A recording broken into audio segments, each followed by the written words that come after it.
नमस्कार, India voice पर स्वागत है आपका। मैं हूं आपके साथ प्रियंका मिश्रा। झारखंड में सरकार भले ही जेएमएम और कांग्रेस की चल रही हो, मगर चर्चा के केंद्र में बीजेपी बनी रहती है। तभी झारखंड में पूर्व सीएम हेमंत सोरेन की गिरफ्तारी से लेकर 1932 खातियान और सरना कोड से लेकर अब विधायक अंबा प्रसाद के घर ईडी की कार्रवाई के लिए भी बीजेपी को जिम्मेदार ठहराया जा रहा है, जिसके बाद पहली बार ऐसा हो रहा है कि राज्य में सत्ता पक्ष विपक्ष पर सताने और सरकार को परेशान करने का आरोप लगा रहा है। मगर सवाल यह है कि सत्ता की कुर्सी पर बने रहने के बावजूद भी हर कदम के लिए बीजेपी को जिम्मेदार ठहराने वाली सरकार जनता की सेवा कैसे करेगी, ये सवाल बड़ा है। तो आखिर कब तक झारखंड के मुद्दों के लिए बीजेपी को दोषी ठहराएगी जेएमएम और कांग्रेस? आज इसी पर हम करेंगे बात।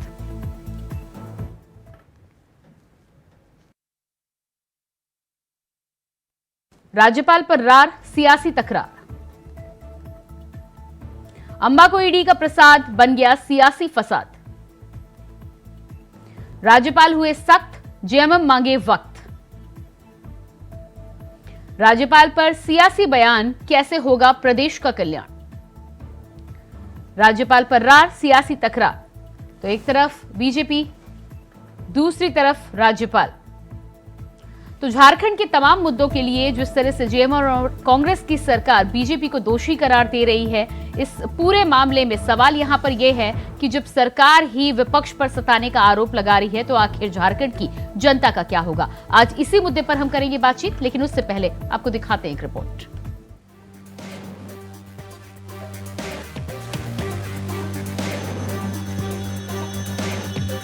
झारखंड की सियासत इस वक्त अजीब ही मोड़ पर है। केंद्र में भले ही सरकार में बीजेपी हो, लेकिन प्रदेश में बीजेपी विपक्ष में है। लेकिन पहली बार ऐसा होता दिख रहा है कि प्रदेश की सरकार विपक्ष पर परेशान करने का आरोप लगा रही है और बार बार लगा रही है। पहले हेमंत सोरेन का ईडी जांच में नाम आया तो बीजेपी पर आरोप लगे। हेमंत सोरेन की गिरफ्तारी हुई तो भी बीजेपी को घेरा गया। और तो जेएमएम के डेलीगेशन को राष्ट्रपति से मुलाकात का समय नहीं मिल पाया तो उसके लिए भी बीजेपी पर आरोप है। वहीं अब ईडी की छापेमारी खत्म होने के बाद कांग्रेस विधायक अंबा प्रसाद ने बीजेपी पर परेशान करने का आरोप लगाया है। मंगलवार की सुबह 6 बजे से रात 12 बजे तक ईडी की छापेमारी चली। दूसरे दिन भी ईडी की टीम जमीन, बालू, कोयला की काली परत में सबूत ढूंढ रही है। ईडी की टीम ने रांची स्थित आवास में भी अंबा प्रसाद से घंटों पूछताछ की। ईडी अधिकारियों के वापस लौट जाने के बाद कांग्रेस विधायक अंबा प्रसाद ने कहा कि उन पर काफी दिनों से बीजेपी के टिकट पर हजारीबाग लोकसभा से चुनाव लड़ने का दबाव बनाया जा रहा था। इससे इनकार करने के बाद पिछले कुछ दिनों से उन पर बीजेपी टिकट पर चतरा लोकसभा सीट से चुनाव लड़ने का दबाव बनाया जा रहा था। इसे लेकर बीजेपी आरएसएस के कई नेता सुबह से ही उनके घर पर आकर बैठे रहते थे। लेकिन जब बीजेपी के टिकट पर चतरा सीट से भी चुनाव लड़ने से उन्होंने इनकार कर दिया तो बीजेपी के इशारे पर केंद्रीय जांच एजेंसियों का दुरुपयोग कर उन पर दबाव बनाने की कोशिश की गई। बीजेपी से लोकसभा का टिकट के लिए बोला गया था मुझे बहुत पहले से कि हजारीबाग फाइट करना है। हमने इग्नोर किया। चतरा का सीट के लिए मतलब हमारे घर में सुबह से आरएसएस के लोग बैठे रहते थे। चतरा का सीट से फाइट करने का बहुत ज़्यादा प्रेशर था बीजेपी से। कई बीजेपी के लोग हमेशा इत्तला करते रहे कि ज़्यादा एनटीपीसी के खिलाफ विधानसभा में मामला मत उठाओ, अडानी के खिलाफ मामला मत उठाओ। मैं इन लोगों के खिलाफ मामला नहीं उठाऊं, अपने सर पे नेम प्लेट लगा लूं बीजेपी। मैं क्षेत्र की जनता में, अपने राज्य की जनता के जो विज़न है या जो मेरा राज्य को आगे पहुंचाने का जो विज़न से मैं आगे निकली हूँ, उस संकल्प के साथ मैं हमेशा इस रास्ते पे चलती रहूँगी। इस बयान के सियासी स्वर तेज हैं। बीजेपी को अंबा पर हमला बोलने का मौका मिल गया है। भ्रष्टाचार के मामले में जांच एजेंसियों की दबिश का सामना कर रही कांग्रेस की माननीय विधायक अंबा प्रसाद गलत बयानी कर रही हैं।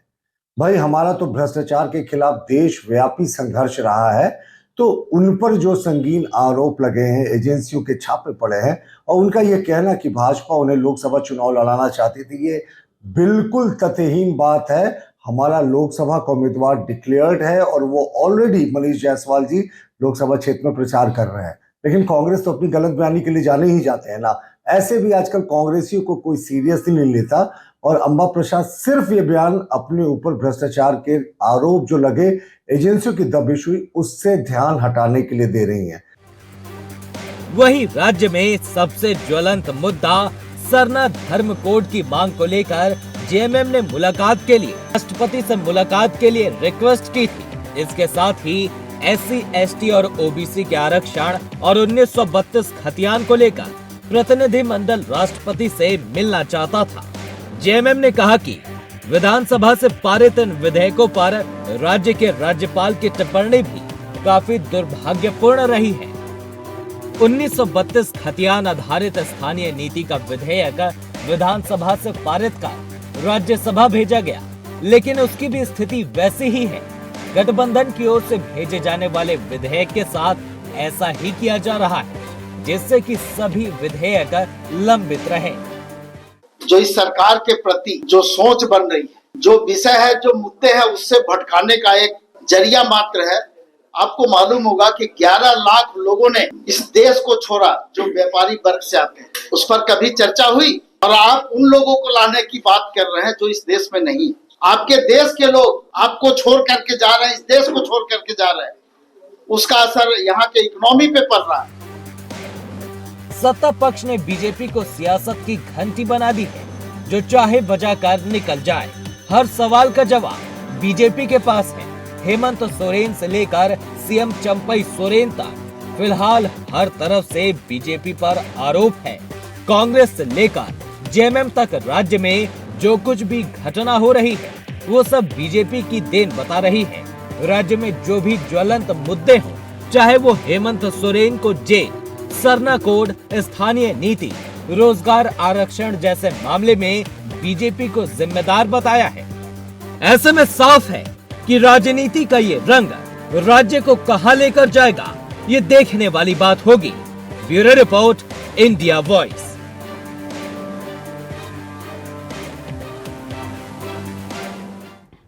तो झारखंड की सियासत में जिस तरह से सत्ता पक्ष और विपक्ष का खेल चल रहा है, उसी पर आज हम करेंगे बातचीत। हमारे साथ कर्नल संजय सिंह जी, नेता बीजेपी से जुड़ चुके हैं, बहुत स्वागत है आपका। फिरोज खान जी, नेता कांग्रेस से हमारे साथ हैं, आपका भी बहुत बहुत स्वागत है। और दीपक कुमार जी, वरिष्ठ पत्रकार, हमारे साथ जुड़ चुके हैं, आपका भी बहुत बहुत स्वागत है। तो सबसे पहले फिरोज खान जी, सबसे पहला सवाल आपसे ही। अंबा प्रसाद का जिस तरह का बयान निकलकर सामने आया है और उस पर भारतीय जनता पार्टी का कहना है कि इस तरह की कोई बात नहीं है, आरोपों से बचने के लिए इस तरह के बयान सामने आ रहे हैं, आप बताएं क्या है सच्चाई? फिरोज जी, मेरी आवाज आप तक पहुंच पा रही है?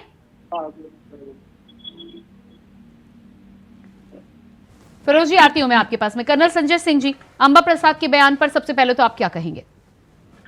जी, बड़ा एक बयान अभी मैंने उनका सोशल मीडिया में भी देखा, और ये आपके माध्यम से और अन्य माध्यम से पता चला कि वो ऐसा बताना चाह रही हैं कि हमें चतरा सीट पर लड़ने के लिए बोला जा रहा था, हजारीबाग सीट पर लड़ने के लिए बोला जा रहा था।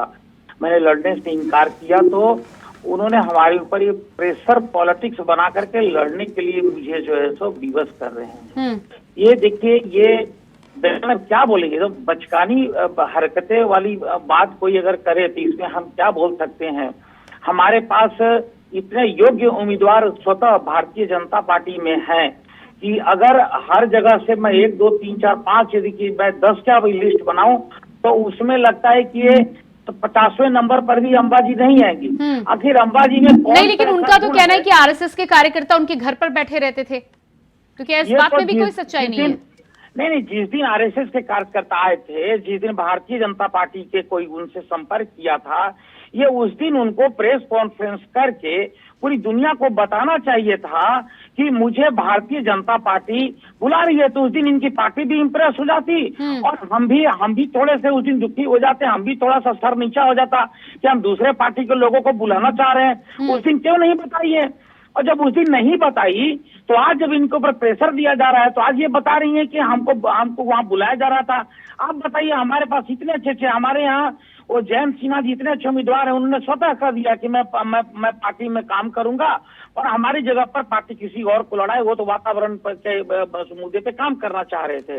हमारे यहाँ चतरा लोकसभा से जो अभी वर्तमान सांसद हैं सुनील सिंह जी हैं, उसके अलावा बहुत सारे लोग जो है तो पार्टी जिसको उचित समझेगी उसको लड़ाएगी, इतने योग्य उम्मीदवार हैं। तो आप ये बताइए, इनका ये कहना है कि मुझे लड़ाना चाह रही थी, ये तो एकदम बिल्कुल ही बचकानी बात हो गई। और दीपक कुमार जी, हाँ ठीक है, आती हूँ मैं आपके पास। दीपक कुमार जी, क्या लग रहा है आपको, एक तरफ अंबा प्रसाद का बयान, दूसरी तरफ जिस तरह से कर्नल संजय सिंह का कहना है कि अगर कोई आया था मुलाकात करने के लिए जिसका दावा वो कर रही हैं तो उसी दिन खुलासा किया जाना चाहिए था। ये आवाज प्रियंका जी आ रही है? जी। अब प्रियंका जी, यहाँ पे जहाँ तक देखा जब लोकसभा का चुनाव का ये माहौल है और बीजेपी ने अपने एक लिस्ट तो झारखंड में जारी कर दिया है और कांग्रेस ने अपने 2 लिस्टों को जारी किया है। कहीं न कहीं देखा जाए कि विधायक का ये स्वाभाविक होता है कि वह लोकसभा का चुनाव लड़े और लोकसभा चुनाव में उनको मौका मिले। आप देखें कांग्रेस से कई विधायक लोकसभा चुनाव लड़ने के लिए अपनी ही पार्टी में टिकट के लिए जद्दोजहद कर रहे हैं जी, और अन्य पार्टियों में भी। तो सवाल यह भी एक उठता है प्रियंका जी, अगर लोकसभा का चुनाव का ऑफर मिल रहा है और बीजेपी एक ऐसी पार्टी है जहाँ पे मोदी जी जीत की गारंटी दे रहे हैं, तो अंबा प्रसाद को दिक्कत क्या है? कोई दिक्कत नहीं है, ये तो प्रमोशन ही है पॉलिटिक्स के अंदर। तो ये बात है कि इस बात में कितनी सच्चाई है कि अंबा प्रसाद को बीजेपी 2 लोकसभा से ऑफर कर रही थी, हजारीबाग और चतरा से, कि आप किसी एक से हाँ भरिए, आपके लिए दरवाजा खुला और अंबा प्रसाद ने ठुकरा दिया। दूसरी बात, अंबा प्रसाद सांसद नहीं बनना चाहती है, वो विधायक ही बनी रहना चाहती। तीसरी बात है कि जो इस हजारीबाग और ये धनबाद का जो ये क्षेत्र है जी, और जिस मुद्दे को लेकर के ईडी की छापेमारी हुई है, तो ये बात है, ईडी केंद्रीय जांच एजेंसी और हर चीज में बीजेपी को जिम्मेदार ठहराना मुझे सही नहीं लगता। ईडी ने अपना काम किया, ये बात सही है कि बीजेपी के ऊपर एक आरोप है कि वह पावर का गलत इस्तेमाल केंद्रीय एजेंसियों के माध्यम से करती है, लेकिन अब हर रेड को अगर पॉलिटिकल पॉइंट ऑफ व्यू से देखा जाए तो ये थोड़ा समझ से परे चुनावी माहौल है और विपक्ष को एक मुद्दा मिला है। लेकिन तीसरी बात है प्रियंका जी, मैं क्लियर कर दूं, अगर बीजेपी इस चुनावी माहौल में इस तरह के रेड अगर पड़ते रहे तो विपक्ष को एक मजबूत आधार मिल जाएगा जनता के बीच में जाने के लिए, और ये बीजेपी के लिए भी फिर दिक्कत साबित है क्योंकि बीजेपी क्लेरिफाई नहीं कर पाती है। वो तो बोलती है कि नहीं, लेकिन दीपक कुमार जी, यहाँ पर तो बीजेपी का साफ कहना है ना कि वो तो एजेंसियां हैं, वो अपने हिसाब से काम कर रही हैं, उनका बीजेपी से कोई लेना देना नहीं है। ये बात तो मैं भी कह रहा हूँ, ये बात तो मैं भी कह रहा हूँ, केंद्रीय जांच एजेंसी है, लेकिन आम झारखंड की जो भोली भाली आम जनता मानस है वो तो नहीं समझ पाएगी इस बात को। ठीक है जी। फिरोज खान जी, मेरी आवाज आप तक पहुंच पा रही है? आ रही जी। फिरोज खान जी, अंबा प्रसाद का जिस तरह का बयान आया है उस पर कर्नल संजय सिंह का कहना है कि अगर उनका ये दावा है कि आरएसएस के कार्यकर्ता और बीजेपी के लोग उनसे संपर्क कर रहे थे, उनसे मुलाकात कर रहे थे, उनके घर पहुंचे थे, तो उसी दिन प्रेस कॉन्फ्रेंस कर इस बात का खुलासा क्यों नहीं किया? देखिए, सबसे पहले सभी को प्रणाम, सलाम, सत श्री अकाल, झारखंडी जवान जी। मैं कहना अंबा प्रसाद जी का मैंने भी बयान सुना है, आपके इंडिया वॉइस पर भी बयान सुना है। लेकिन उन्होंने कहा कि अंबा प्रसाद जी ने कहा, हमारी पार्टी के विधायक है, कि मैं घर पर सोई हुई थी, अचानक ईडी वाले घुस जाते हैं और अब मैं जिस व्यवस्था में थी सुबह 6 बजे से लेकर रात 12 बजे तक ईडी के लोग मुझे एक जगह खड़ा कर रखे, एक जगह बैठा कर रखे। मैं कहना चाहता हूँ सबका साथ सबका विकास कहाँ गया? मैं मोदी जी कहते हैं महिलाओं का सम्मान होगा, सबका सम्मान होगा, लेकिन महिलाओं के साथ क्या क्या ईडी वाले ने ना कपड़ा चेंज कर दिया, ना कुछ चेंज करने दी। जो व्यवस्था में थी वो मैंने देखा, उनको नाइट ड्रेस में थी। ये कहाँ का मान्यता, कहाँ का ये है बताइए, किस तरह का है, कैसे होगा, क्या होगा? बिल्कुल ये मैं कहना चाहता हूँ ईडी का दुरुपयोग किया जा रहा है, पूरा का पूरा दुरुपयोग हो रहा है। नहीं, ठीक है, ईडी से आप इस बात की शिकायत कर सकते हैं, मुझे लगता है कि जरूर आप की शिकायत जाएगी तो कुछ ना कुछ कार्रवाई जरूर होगी। लेकिन मेरे सवाल का जवाब दीजिए। मेरा सवाल ये था कि यदि बात हो रही है कि हजारीबाग और चतरा सीट से लड़ने का, लोकसभा चुनाव लड़ने का दबाव था, तो जिस दिन ये संपर्क साधने की कोशिश की गई, जिस दिन कॉल आया, उस दिन ही इस बात का खुलासा क्यों नहीं किया गया? सब लोग डोरा डाल रहे हैं। हमारी गीता कोड़ा जी को देखिए, वो अपने पार्टी में शामिल कर लिए।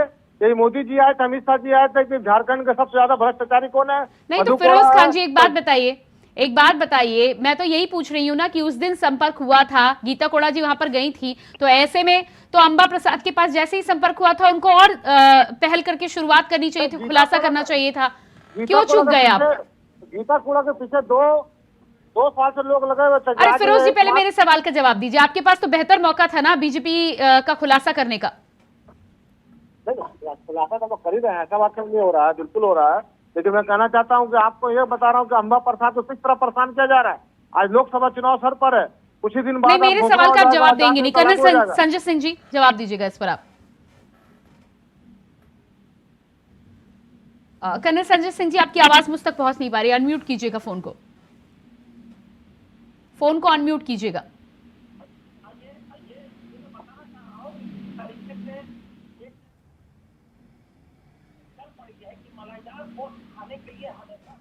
जी कर्नल संजय सिंह जी, एक बार फिर से मैं आपके पास आने की कोशिश करती हूँ। दीपक कुमार जी, क्या लग रहा है आपको? फिरोज खान जी यहाँ पर आरोप तो बीजेपी पर जरूर लगा रहे हैं, तमाम तरीके की बातें कर रहे हैं, लेकिन ईडी किस तरह से कार्रवाई करती है? अक्सर ये कहा गया है कि ईडी जहां जाती है वहां पर ना अंदर का व्यक्ति बाहर जा सकता, ना बाहर का व्यक्ति अंदर जा सकता है। यदि ईडी की कार्रवाई से कोई आपत्ति है तो शिकायत भी तो ईडी से की जाएगी ना, या कोर्ट में जा सकते हैं आप? प्रियंका जी, जो ईडी की जो कार्रवाई होती है, जो अब तक मैंने देखा है, 2-4 ईडी के रेड जो है 2-3 बार गोड्डा में भी पड़े हैं जी, तो मैंने देखा है कि ईडी जो है लगभग सुबह आ जाती है, 5 बजे 6 बजे आ जाती है, जब लोग सोई अवस्था में रहते हैं।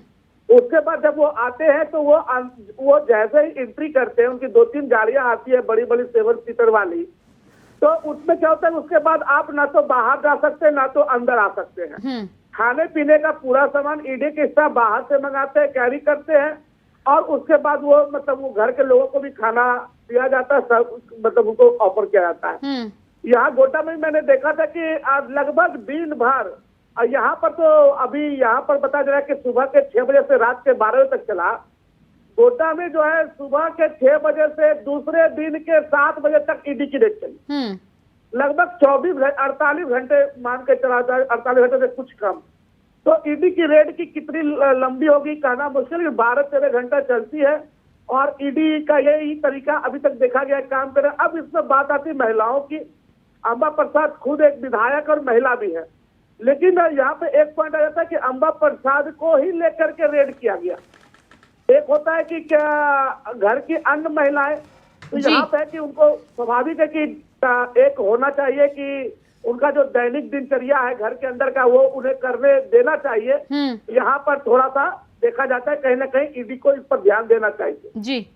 लेकिन जिन्होंने जो नाइट ड्रेस में ही, वो कल के ही नाइट ड्रेस में रही, शाम में वो मीडिया के सामने आई उसी ड्रेस में, तो ये सब चीजें जो है स्वाभाविक है।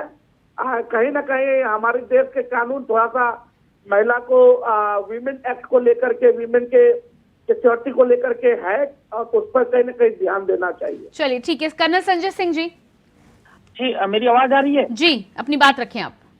मैं ये बताना चाह रहा था कि सबसे पहले जो अभी ये भाई साहब बता रहे थे कि वो महिला है, मैं ये बता दूं कि जिस तरीके का कोई क्राइम होता है या कोई भी तरह का एलिगेशन किसी के ऊपर लगाया जाता है, वहाँ पर महिला पुरुष दोनों के लिए जो पीएमएलए एक्ट है उसका इफेक्ट बराबर होता है। फिर अगर ये अंबा प्रसाद जी के ऊपर में ही ये लगाया गया था, और ये जो एक बात और बताए कि ये पूरा रोक दिए, घर को बंद कर दिए, तो कहीं भी रेड जो किया जाता है किसी भी संस्थान द्वारा किया जाए, किसी भी वर्दीधारी फोर्स के द्वारा किया जाए, उसको डीलिंग कर दिया जाता है। भीतर के लोग भीतर रह जाते हैं और बाहर के लोग बाहर रह जाते हैं, चाहे उस घर का ही सदस्य क्यों नहीं हो। सेना भी जब जम्मू कश्मीर में जब गांव रेड करती है तो बाहर के व्यक्ति को गांव में नहीं घुसने दिया जाता, ना गांव के लोग को बाहर जाने दिया जाता है। तो ये तो एक रेड करने की प्रक्रिया है। और ये आज मैं ऐसा बताना चाहता हूं कि पूरे भारतवर्ष में परिपाटी चल गई है भारत के जो विपक्षी नेताओं में कि मलाईदार पोस्ट खाने के लिए ये आदी हो गए हैं, अभ्यस्त हो गए हैं। तो जब ही लगता है कि हम भारतीय जनता पार्टी में जाएंगे तो हमें सीट मिल जाएगा, ये मिल जाएगा, तो उल्टा अपनी बात को भारतीय जनता पार्टी के ऊपर ही कह कर बता, वही मेरे पास में आए थे। जबकि फैक्ट ये है कि डेली अपने सोर्स के माध्यम से अपने अपने दूत को भेजते हैं कि हमें भी शामिल करो, हमें भी शामिल करो। लेकिन भारतीय जनता पार्टी बहुत फूंक फूंक के कदम हर जगह पे रह रही है। हाँ, ये अवश्य है कि जो कुछ ईमानदार लोग कांग्रेस में अभी भी हैं, वो कांग्रेस के जो नहीं, लेकिन कर्नल संजय सिंह जी, अंबा प्रसाद के साथ ही साथ झारखंड में जिस तरह से पूर्व मुख्यमंत्री हेमंत सोरेन को ले लें, या नई सरकार के गठन के समय जो देरी हुई उसको ले लें, तमाम चीजों के लिए बीजेपी को जिम्मेदार ठहराया जाता है। आपको क्या लगता है इसके पीछे कुछ तो वजह होगी? नहीं, अब बीजेपी को जिम्मेवार तो ठहराया जाएगा ही ना। जब पुलिस अपना काम करेगी तो चोर को तो परेशानी होगी ना। तो बीजेपी जब पूरे भारतवर्ष में एंटी करप्शन ड्राइव चला करके हम एक अपराध मुक्त भारत, हम भ्रष्टाचार मुक्त भारत बनाने की परिकल्पना हम जहाँ पे देख रहे हैं, सोच रहे हैं, भारत को हम चाहते हैं कि ट्रांसपेरेंसी हो, यहाँ के प्रशासन में ट्रांसपेरेंसी हो, जो अभी तक नहीं था। आप पहले भी देख रखे होंगे कि जो छोटी छोटी बातों में खुद इनके पूर्व के प्रधानमंत्री अपने राजीव गांधी जी ने कहा था कि हम यहाँ से 100 रुपया भेजते हैं तो 14 रुपया पहुंचता है, यानी कि वो स्वयं माने थे कि we are actually living in a, or you are dipped into the totally corrupted society in the India, which is responsibility of the governing party. ये तो पार्टी करती है। हमारा एक व्यक्ति चेंज हुआ है पूरे भारतवर्ष में, मोदी जी, जिन्होंने ईमानदारी से, अपने ईमानदारी के प्रताप से, ईमानदारी के प्रभाव से जितने भी बेईमान लोग थे, या तो अपने बेईमानी छोड़ के भारत देश छोड़ के भाग गए, या नहीं तो वो ईमानदारी की रोटी खाने के लिए। फिरोज खान जी, आपका जवाब। जी, मैं प्रियंका जी पूछ रहा हूँ, कर्नल साहब जो बोल रहे हैं बीजेपी वाले, भाई मैं बोलता क्या मजबूरी थी ईडी की सुबह 6 बजे? नहीं, लेकिन फिरोज खान जी, जिस तरह से झारखंड में आपकी और जेएमएम की सरकार है, सरकार यदि विपक्ष पर आरोप लगाए हर बात पर सताने का, उसके अलावा आपका कोई कानून लागू नहीं होता है, 1932 खतियान से लेकर सरना कोर्ट के लिए हर बात के लिए बीजेपी को जिम्मेदार ठहराया जाता है, आपको नहीं लगता कि सत्ता पक्ष में आप हैं और आपके पास पावर है झारखंड में?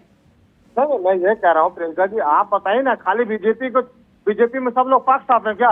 ये बीजेपी के लोग मधु कोड़ा, गीता कोड़ा गाली बकते थे, चिल्ला गाली बकते थे, प्रधानमंत्री हो, अमित शाह हो, चाहे सांसद हो, चाहे विधायक हो।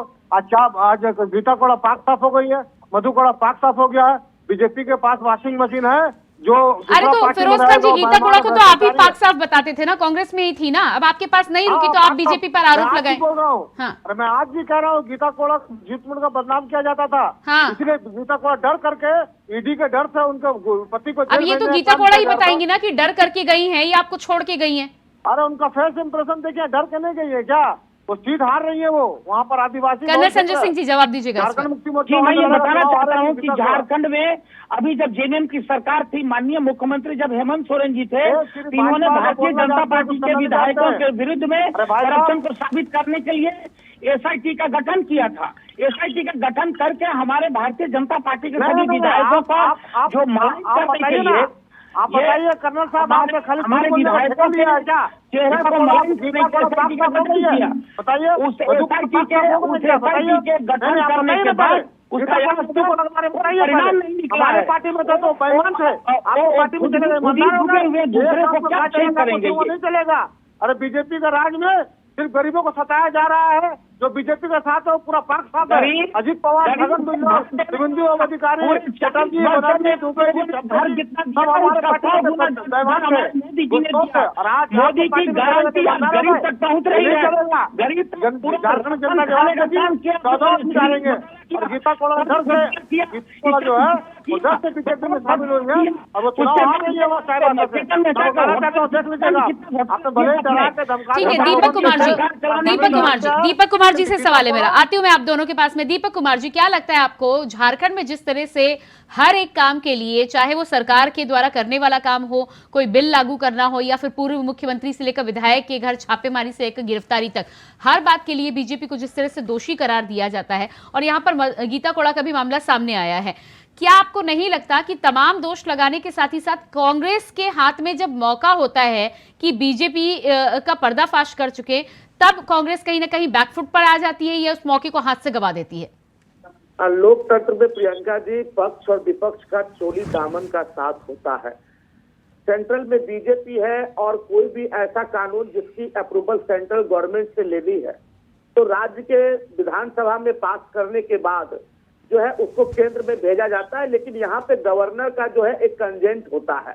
ये डिपेंड करता है कि उस स्टेट के गवर्नर, तो गवर्नर सेंट्रल के अधीन ही कहीं न कहीं आते हैं, तो वो गवर्नर किस तरह की बात को, वो गवर्नर क्या लिखते हैं, क्या इस बिल की महत्व को लिखते हैं, वह बिल पास कर देना चाहिए, नहीं करना चाहिए, तो ये एक बहुत बड़ा मामला है। तो गवर्नर के कंजेंट पे भी बहुत हद तक जो विधानसभा से बिल पास हुआ है तो गवर्नर के कंजेंट पे वो केंद्र में देखा जाता है कि इस बिल की क्या महत्ता है, क्या करना चाहिए।